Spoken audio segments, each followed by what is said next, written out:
you get the money directly. Yeah. It comes to you. The wealth is now mine. It's in my name. It's available to your creditors. Huge issues that comes up with families is not the documents. It's not the governing instruments that say you're going to do this or that with the wealth, but it's the communication that happens in the family. Yeah. So now we don't have that mandatory expiration date. We can keep it going. Yeah.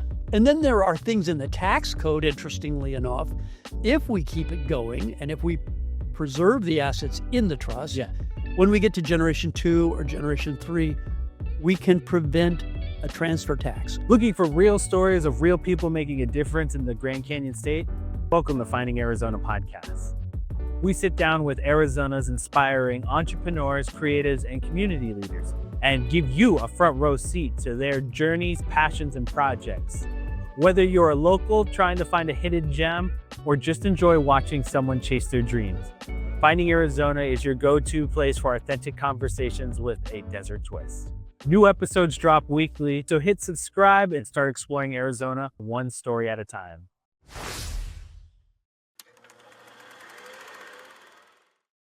Welcome back to the Finding Arizona podcast, where we love diving into the passions and hidden gems behind Arizona's business owners, creators, and community leaders. Today, we are sitting down with someone who doesn't just plan for tomorrow, he plans for generations.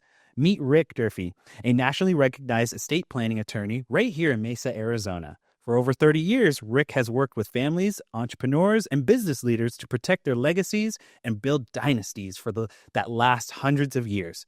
He just released a brand new book, Trust Issues, Why Traditional Estate Planning Isn't Working and What to Do About It. We're actually going to be talking with Rick because the twist is Rick's true passion isn't just about money. It's about values, families, and making sure the next generation is ready for what's ahead. So buckle up. We're about to uncover not only how to get rich using the wealthy's trust or how to stay, and not only how the rich you really use trust in LLCs, but also surprising ways Rick thinks about wealth, legacy, leadership. And I'm very excited to sit down and talk with you, Rick. Wow, I didn't know you were going to say all that. I'm excited to be here too. There's a lot of things that I actually want to talk to you about because there are so many dynamic ways that we can talk about your business. But one of the things that I always ask everyone that comes in through our doors is give us a little bit of your origin story and how this all came to life. So, being an attorney is actually a second career for me. I was a graduate student at ASU. I was a teaching assistant in various religious studies courses. Nice. I figured out that to continue that path, the pay scale was not going to be what I wanted, and that I'd probably have to move. Yeah. So I've evolved, I guess, sold out, some people say, went to law school. It's an eye of the beholder sort of situation. Yeah, well... So I became an attorney, and then as an attorney early on, I wasn't sure what kind of law I wanted to practice. Yeah. So I did a survey. I tried one of everything, and I found out that many of the things that lawyers do are despicable, and I didn't like them. But the estate planning was kind and gentle. Yeah. The bad guys were, the IRS and those probate lawyers. And so if we could avoid problems and make that transition smoother and easier for people, that was a good thing. People were happy. They have a good problem like I have money and property and I want to keep it in my family, as opposed to I'm in trouble and I need you to go spit in somebody's face or step on somebody's neck to protect me. Yeah. So, speaking of which, can you give us a little bit of the insight of one of the things I hear all the time is like these types of lawyers and just this despicable things, like how that kind of related to your personal life. I imagine that your wife didn't enjoy that process either. Yeah, I was in the middle of a 1-week trial and was manifesting the anxiety, the pressure, the stress, and candidly, the aggression that came out in that. And one day my wife said, I don't know who you are, but I hate your guts. I'd like my husband back. And so I made a lifestyle choice that I was not going to litigate. Yeah. Just because I did not like who I became as a consequence. I think that's, I think anyone could look at that situation and just empathize for just like you have to put that much of your own soul into like what you're protecting or what you're fighting for. And sometimes it just results in a deterioration of like the person that is involved in that. I mean, I see the movie, The Devil's Advocate sort of thing where it's like, you feel that way. I do. But I have to say, I know litigation attorneys now that are awesome human That's beings. awesome. They're able to segregate that out and Yeah. be good, decent human beings in the rest of their life. Good. And not let the litigation, aggression spill over. But I was not able to do that. So I had to make a choice to do something else. Yeah.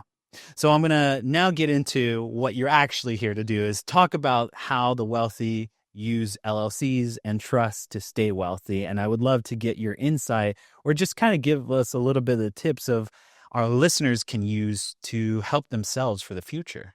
Well, part of that is this, how my practice evolved. At first, you learn how to set up trusts. You learn how to do some of the more advanced things that involve business entities. And at some point in self-evaluation, Yeah. I thought, wow, I'm just selling. I have a commodity for sale, and people can buy these things if it's good for them or not, if it's not. Yeah. But I began asking the question, well, what difference does this make? 100 years from now when I'm dead, who will give a rip? And so I began looking at the long-term consequences of the estate planning on my clients and their families. Yeah. And part of that was just aging out. My clients were getting older, and I was seeing them pass away, seeing the next generation come in. And I saw trends that were candidly disturbing to me. And I know I've actually tried to dig in and do statistical studies. I think the hard evidence is mixed, but anecdotally, what I was witnessing is that often a sudden gush of wealth from an inheritance was not a happy thing. It was, well, everybody had a party, yeehaw, Mm-hmm. but then they could afford the expensive vices. They could afford the big stupid excuses that maybe they couldn't before. And I saw a lot of times that wealth was a destructive force. Mhm. So I began to think about, well, how could we disrupt that cycle? Yeah. Because there are families that have wealth over multiple generations. That's a positive, good thing that helps them, and they turn out high quality, good human beings. Yeah. And they don't go off the rails with their wealth. But while other families get a little bit of money, and sometimes it's not even that much, a little tiny bit of money, and they buy a big truck and they have a big party, and the money's gone, and they have a big crash, and then their life is Back to the way it was before. not just back to where it was before, worse off than it was before. Yeah. So how do we disrupt that? And so that kind of changed the way I view planning, changed the way I talk to people about it, changed the way I design the tools and what they do. Let's talk about a little bit of those tools. Like, can you give us some insight on those changes? I mean, one of the things that I think that I was under the impression of, like, this stuff never changes. It's always kind of eternal. Like, it's like death in itself. It's always staying the same. What are the changes that are happening, not only with the government, but the trends that you see on your end? So you were right. You nailed it, actually, that lawyers have done the same kind of estate planning for probably millennia, as long as there's been lawyers and estates to plan. It's okay, a dead person had stuff. They obviously don't need it and can't use it anymore. We want to protect it from plunderers. We don't want, the thieves and the robbers to come in and grab everything. We don't want the government to come in and grab everything. Yeah. So let's have a plan to get it to the right people. Mm-hmm. And so it's a wealth handoff.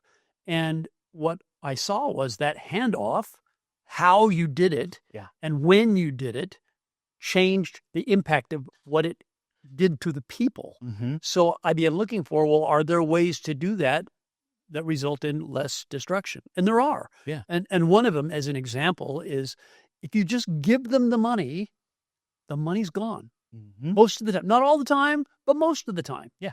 And even in the same family, and I've seen this, 3 persons inheriting money, not everyone is going to blow it. Some will do just fine. Someone will be smart. but it only takes the one to blow it. And sometimes it's not even that they're making bad decisions or that they're stupid or whatever.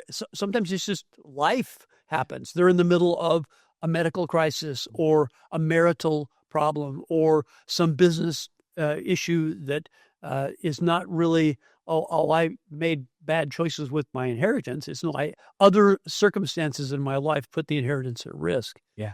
The other thing that's kind of weird is, and most people don't think about this, if you get the money directly. Yeah. It comes to you. Yeah. The wealth is now mine. It's in my name. It's available to your creditors. It's available to all those issues we talked about, the car accidents and the business problems and the marital and medical problems and all those kind of things. But if the money is contained in a container, and there are a variety of containers that we might use, you can enjoy the money, you can use the money, you can even control the money, but it's protected from those bad things. Yeah. And is that where the idea or the concept and the idea of trust and yes, and that the trust is one of those primary containers, a trust.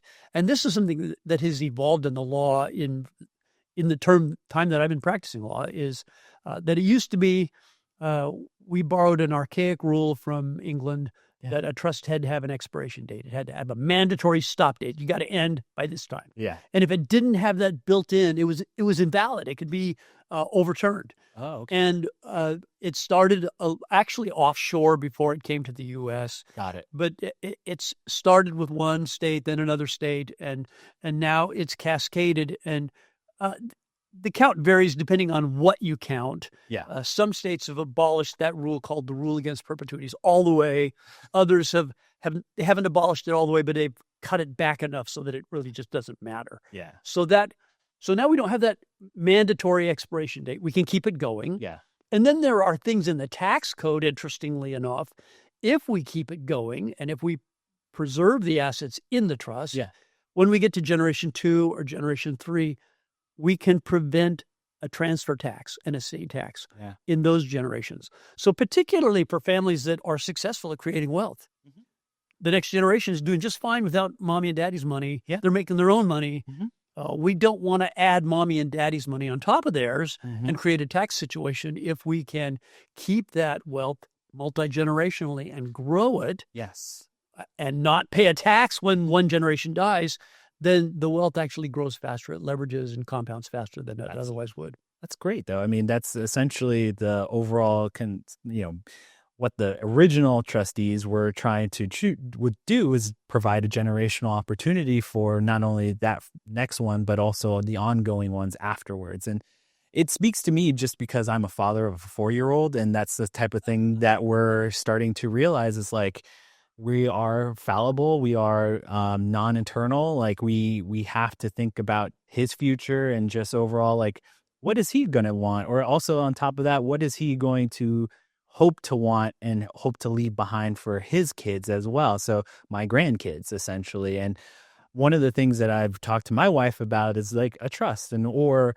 setting aside, making sure that our will is up to date as much as we can. And I would love to understand this one question, the ethical strategies for empowering heirs instead of enabling them. Right. So this kind of ties to another issue. A lot of times people are concerned that if I'm doing, in air quotes, multi-generational planning, I'm trying to rule from the grave. Yes. I'm trying to dictate what's going to happen down the road. And that's not what it is. Yeah. In fact, you can't. You can try, but it won't work. As much as all those movies like Knives Out and all those other movies, it's just not. It's not that. But here's what you can do: by empowering the next generation, we give them tools. So if the next generation has a tool, again, they can use, have access to, and control the wealth. Yes. But it's in a container where their enemies can't take it from them. Yes. Now they have more power than they did before. They're still going to make their own choices. Yep. They're still going to choose their own relationships and what they eat and what they don't eat and where they live and what they do for a career or not. All those life choices are their own, and you cannot micromanage them. Yeah. But if the wealth is protected from all of the things that can destroy wealth, or at least from as many of those things as possible, then they're free to be entrepreneurs. They're free to take risks even. Yeah. I can take a risk and start this company, and even if I lose my money, I'm not going to lose grandma's money. Exactly. Then they have a fallback, a safety net. Yeah. And actually then that entrepreneurial risk can pay off and they can generate their own. And by the way, when wealth creation becomes a multi-generational part of the family culture, they don't need mommy's money or daddy's money. Yeah. They make their own. Yeah. And having it in a protected container so that it will grow in a tax-advantaged manner makes it so that we are now multi-generational, whether we want to be or not. Yeah. There's going to be money left over when our life is over that's going to go to the next generation. Let's be rational and intelligent about how we do that. So let's get to brass tacks. Let's say, let's use me as an example. I'm 35 years old. I am a self-employed individual, and I want to take that first step into helping the next generation, my son or my grandkids. What would you suggest as to someone like myself to try and take first steps into that method? Yeah. So first of all, I'm going to disclaimer. I'm not going to give you legal advice. No worries. I just use me as an example. Right. Yeah. So, but an example of a family starting out as an educational example. Yes. Well, you need some planning. Yeah. And in fact, let me put a scenario out there for a young family starting out. And if we do a balance sheet, they're actually insolvent. Their student debt and other debts are more than their assets. Yes. So their net worth is less than zero. Yes. But because they're trying to be responsible parents, they say, wow, what if something happened to us? Our child would be in trouble. So they go buy a life insurance policy. Well, if the event that they have bought insurance to protect themselves from happens, if they're dead, the child who's a minor cannot collect that life insurance policy because the insurance company won't give it to a minor. They can't. 18. They're not allowed to by law. Yeah. So now there's going to be court proceedings and family members intervening, and the outcome may not be what they want. And by the way, when those children turn 18 that have grown up without the benefit of mommy and daddy, if they want the money, they can have it, generally speaking. So that young family, it would be prudent for them to plan. Yes. And that planning may include some simple things like powers of attorney and medical emergency documents. Yes. It might include maybe a trust, maybe not. It depends on what they have going on. Yeah. So a trust isn't always the answer. But then even if they're thinking, okay, a trust, there's as many different kinds of trusts as there are cars. Okay. I did not know that. I thought it was all one and one. Yeah, no, they're not all the same. Now they all cars have four wheels, generally speaking, and doors and tires and a motor and windows and turn signals and things like that. But come on, an entry level offbeat. I don't want to name any, but an entry level car from a foreign country, yes, compared to a top of the line, luxury vehicle. There's vastly different features on those cars. So the same thing can happen with the trust, and so it's appropriate for people to get what is suitable to their particular situation, and it's also not just where they are today; it's where they're going to going. be. What's the direction of your life? Why is that so important for those that are trying to make that leap into that world? Well, time doesn't stand still. Yeah. You put these documents in place, and that's a snapshot of then. Okay. But things move on. Your children grow up. Your wealth improves. Your career advances. You pile more money into your retirement accounts. You buy more insurance. You invest in another property. You pay off your house mortgage. All of those things change. So on the one hand, you may need to just update what you did. Yeah. But also, when you put together what you are putting together, the question isn't just where am I today? It's where am I going to be in a decade? Where am I going to be at mortality? Yes. And where is my family going to be 50 years or 100 years after I'm dead? Yes. And we want to think that far down the road. Yeah. And that's, I guess, the rub. Yeah. And this is something that some estate planning lawyers get kind of grumpy when I say this, but most estate planning focuses on death. Yeah. When you die, what's going to happen to your stuff? And that's the question. And I think it's a different question, a different mindset to ask, well, what's going to happen 10 years after that, or 50 years, or 100 years? And if we ask those questions, we get different answers. Yep. And then we can apply different tools to address those long-term issues. That's a really smart way of like looking at that, because again, my mind is set on these things that I'm, as a consumer and of entertainment, it's like, oh, it's only about that moment of reading the will and after I'd gone and like where everything lands. And so to think about it in a more of a ripple effect after that, it's like what happens that 5 years after they've, had the will with them or the money in their pocket or whatever. So it's very important that you are planning. And that's the other thing that my wife has really been trying to harp on me about, is like, it's not that we are trying to dictate his life or we're trying to help him, but not only just him, but the people that are coming after him and those that we won't ever, you know, ever see or have a concept of in our minds about, because one of my favorite quotes is communities are made from those who plant trees that they know they will never sit in the shade of. And that is something that I take to heart very, very fondly because I grew up on an Indian reservation and the tribe there is ancestral. Like it's so old, and the fact that we've lost so many stories, and that's kind of why I did this podcast, is story collection and just storytelling in general. But yeah, my thing is I want to leave a legacy, or at least try to help a legacy move forward and be captured from right now until I'm gone. And whatever comes after that, I'm going to try my best to give the tools to implement that for not only my son, but those who want to learn from me. That's important to me to have that there and for them. Sure, there's a lot of connections there. Yeah. It's like the elder of the tribe Mhm. is like a library burning. Pull out as many books as you can because it's going up in fire, and if you don't get them, they're gone. Yeah, my grandfather was that. Like literally, he was an elder that held a lot of those stories. And when he passed, I was I was depressed for a period of time.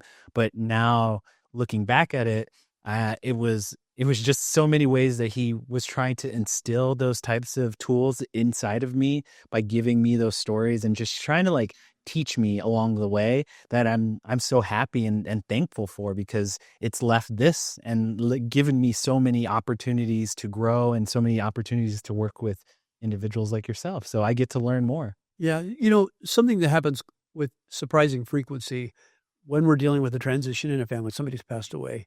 I've had families say, what do I do with this box of old photos? Mm-hmm. I don't even know who these people are. Yeah. That library burned down. So sometimes before the elder in the family passes, get that shoebox full of photos and say, who is this? And how are they related, and why do we care? Yeah. And you're going to hear the story. Yeah. And then take notes, by the way. Yeah, I was like thinking about that, because one of the things that I want to do is quickly is just like both my parents, there's like a series of questions that I found that was like, you should ask your parents before they pass. And I was like, I can make a podcast out of this moment and just maybe update it every so often so that we can, kind of give that to Atlas, my son, a chance to hear grandma and grandpa repeatedly, and what they loved about life and what they loved about the moments that they shared in this world with us. So the other thing I want to do is also why most estate plans fail, and just getting into that concept of like how to build one that lasts for 100 years. Well, I think we've kind of alluded to that. Mm-hmm. The failure occurs not for reasons that people think. The failure occurs not because, we end up paying a tax or having a probate, but the failure occurs if we have a family fight. Yeah. If family members are fighting over the inheritance, we blew it. Yeah. If the lives of the people are made worse instead of better by the plan, we blew it. And so why does that happen? I think it happens because the people involved in the planning process are only asking questions up to the point of death. They really are. They're not asking, well, what then? What then? What's after that? Because the chapters that are written after that matter. Mm-hmm. And how that transition occurs, whether the wealth is protected in a container that's going to be insulated from life's drama that's going to happen in that generation, or not, makes a difference on what it does to them. Absolutely. Now going into your book and just how this concept or this urge to want to be a writer, or just try and divulge at least a little bit of like what made you make that leap into like, I got to get these things out of me. Sure. Well, I started collecting stories, things I encountered in people's lives. Yeah. And in the book, I tried to sanitize it, so I wasn't divulging anything confidential or giving away anybody's family secrets. But I started to collect these stories and started to see themes, and just started to organize it. The book has actually been something I've been working on for a long, long time. Yeah. As I collected these stories. And then as my own view of what we should be doing in that planning process evolved. And so the book just kind of came out of that. And that fact, the subtitle, why estate planning is failing. And not everybody thinks it's failing. In fact, I've had candidly other lawyers tell me that my way of doing it, where I'm thinking multi-generationally, that's the failure, that's wrong, that's a bad idea. And we obviously have a professional disagreement, and that's fine. And I'm going to counsel anybody that's contemplating estate planning is work with somebody that matches your view of how it ought to go.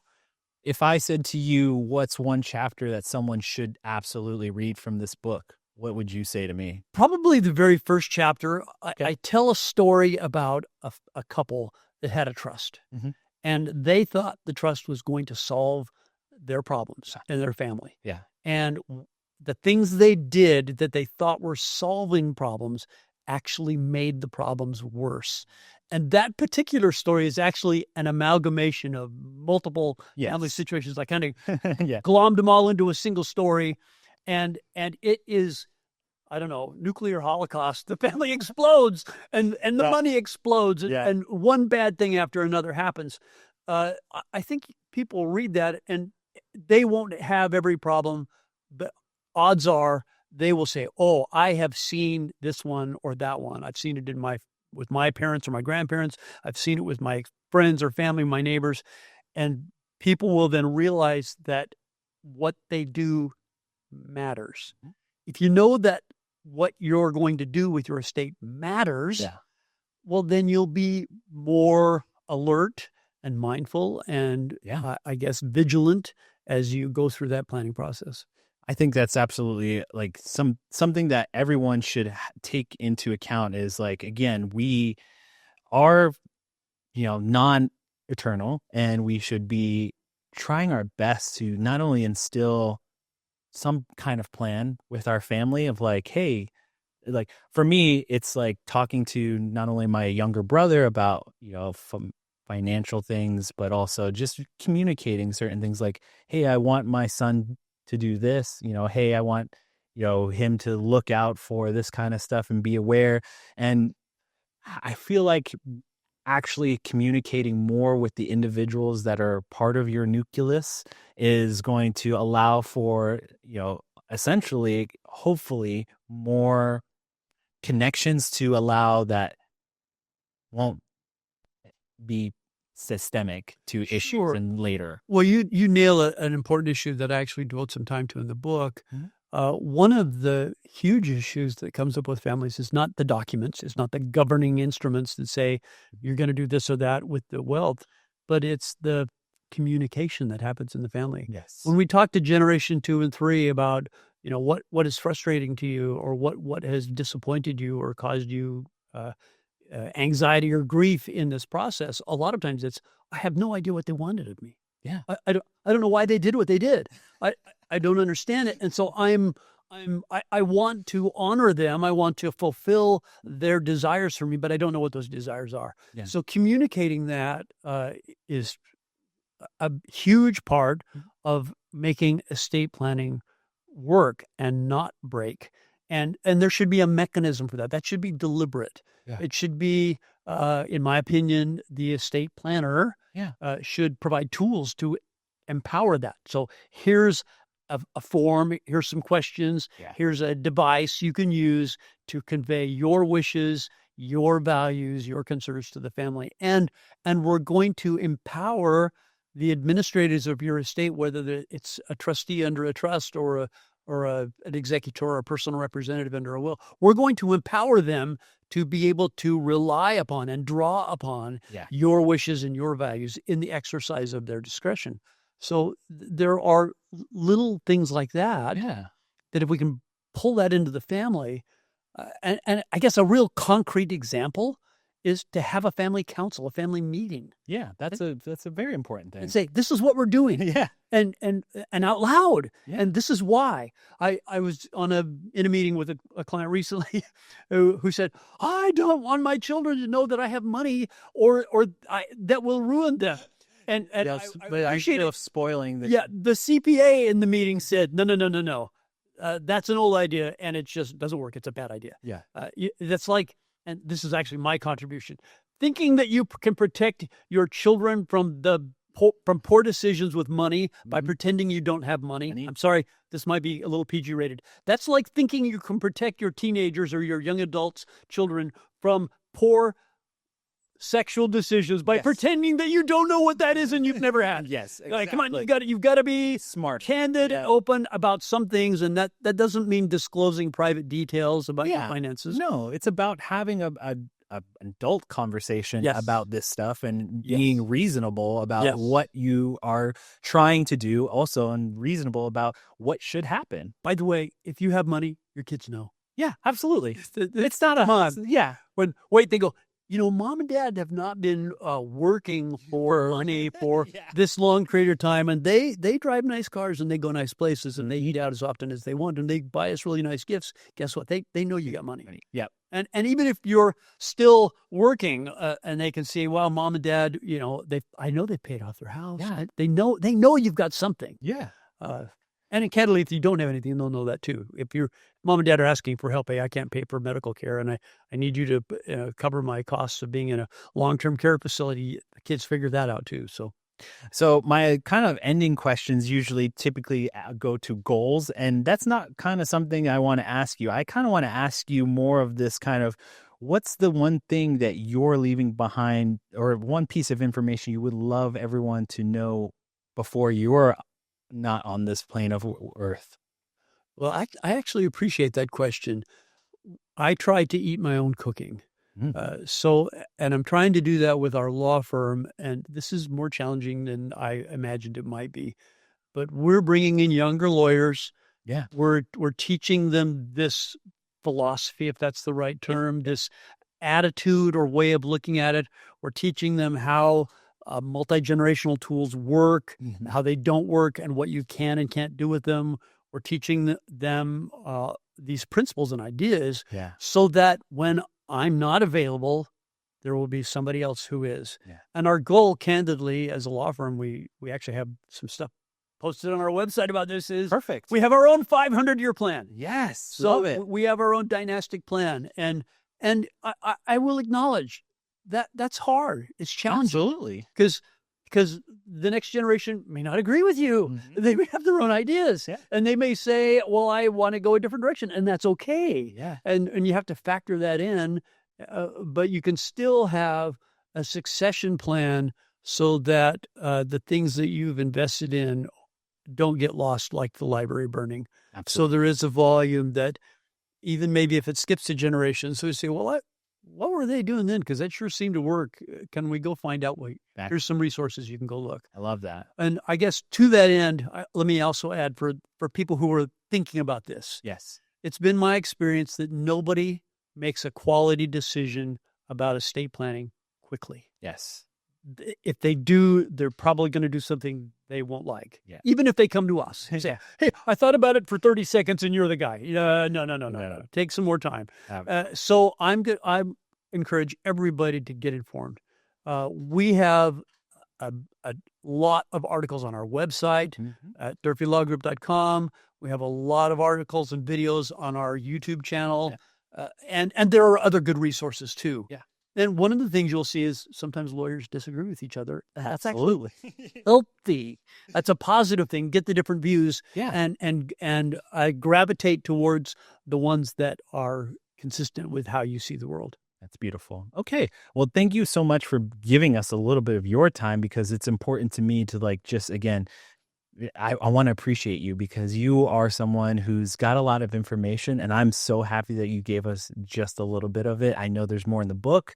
And so now is your chance to promote. Let them know where they can find you online, where they can buy the book, a phone number if you want to give it out. The floor is yours. Sure. Well, our office number is 480-324-8000. We have offices in Mesa, in Phoenix, Scottsdale, and in Sun City West. And we represent clients all over the U.S. So beautiful. We have lawyers licensed in multiple states, and that the number of states and which states keep changing as lawyers come and go. We've mentioned DurfeeLawGroup.com. We've mentioned our YouTube channel, Durfee Law Group, where we have videos.